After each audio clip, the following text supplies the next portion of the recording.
Қайырлы күн, құрметті білімгерлер. Қызылорда облысы Арал қаласы Арал индустриалды техникалық колледжі. Оқытушы мен Мұратбаева Мөлдір. Арнайы технология пәні бойынша бүгінгі сабағымыздың тақырыбы маталарды төсеу және пішу. Сабағымыздың мақсаты өнеркәсіп орындағы дайындау пішу өндірісінің процестерімен танысу. Ең бірінші процесс ол маталарды төсеу. Жайманы лекалдардың мата бетіне немесе қағазда орналасқан көшірмесі. Егер де лекал қағаз немесе клеенка бетінде орналасып, содан кейін бөлшектердің қимасын тесу арқылы алсақ, ол трафарет деп аталады. Пішу кезінде төсемнің ең үстіңгі қабатына лекалдар жаймасы салынады. Трафаретті қолдану кезінде төсемнің үстіңгі қабатына лекалдарды орналастырып, бор сызығымен сызып, көшірме жасаймыз. Трафаретті крафт қағазынан жасайды. Кездемелердің жаймасы бетін төмен қаратып, немесе бетке бет төсеу түрлеріне бөлінеді. Жайманың бірінші түрі барлық маталарға қолдануға болады, ал екінші түрі ол тек жұп бөліктерде қолданылады. Яғни, оған келетін болсақ, мысалға, шалбардың бөліктері алдыңғы бой және артқы бой.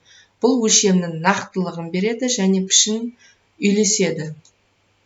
Маталарды жаю төсеу машиналар көмегімен немесе сызғышы бар столда қолмен жаюға болады.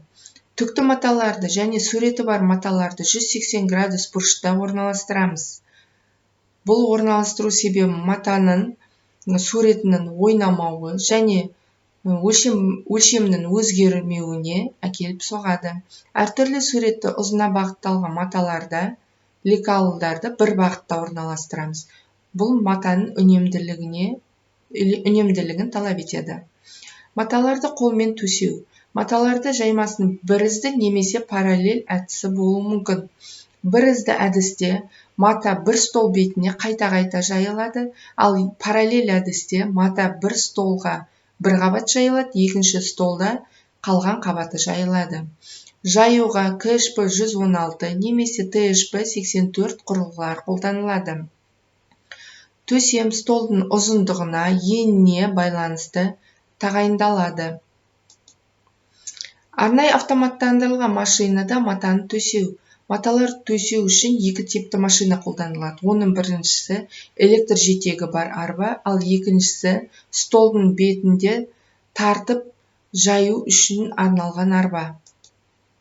Матаның пішу екі тәсілмен орындалады. Оның біріншісі жылжымалы арнайы пішу машиналары, мысалға алсақ, СЗМ үштік пышақты, ол қатты және қалың маталарға қолданылады. Бөліктерді бірден немесе бөлек-бөлек кесуге болады. Дәл осы түрі жылжымалы арнайы пішу машинасы СЗДМ 3 дискілі машина. Ол да жылжымалы сусылдақ маталарға қолданылады. Бөлшектерді бөлек немесе тұтас пішуге болады. Екінші жылжымайтын ленталы пішу машинасы RL3, RL4 көмегімен төсемнің жеке бөліктерін ғана пішуге болады. Матаның бір бөлігінен қалтаны немесе жағаны пішіп алуға, қиып алуға болады. Пішілген бөлшектер мен бөліктерді қыстыру үшін арнайы қысқыштар қолданылады. Міне экранда көрсетілгенде қысқыштардың түрлері. Бақылау лекалалары арқылы пішілген бөлшектердің сапасын тексереміз. Тексеру үстіңгі, ортаңғы және төменгі жайма үстінде лекала жаю арқылы іске асырылады. Лекаланың өлшем бірлігі пішім бөліктің өлшем бірлігімен сәйкес келуі тиіс. Дайын пішім бөліктерді 68/1 КЛ құрылғысымен нөмірленеді және жинақталады. Бұл жинақтау үшін, нөмір салыну үшін пішім бөліктердің өлшемдері, түстері, моделі бірдей болуы тиіс. Дайын бөліктер жинақталып, арнайы көп қатарлы сөрелерде сақталады.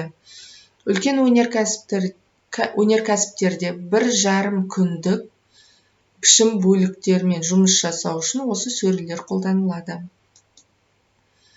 Енді міне, сіздерге беретін үйге тапсырма. Пішу цехында қандай жұмыстар орындалады? Екінші, пішу жұмыстары қандай тәсілдермен орындалады? Үшінші, бөлшектердің сапасын тексеру және нөмірлеу қандай құрылғымен жүргізіледі және немен? Көздемелердің жаймасын қандай тәсілдермен төсеуге болады? Маталарды төсеу қандай жабдықтарды қолданамыз? Сау болыңыздар, назарларыңызға рахмет.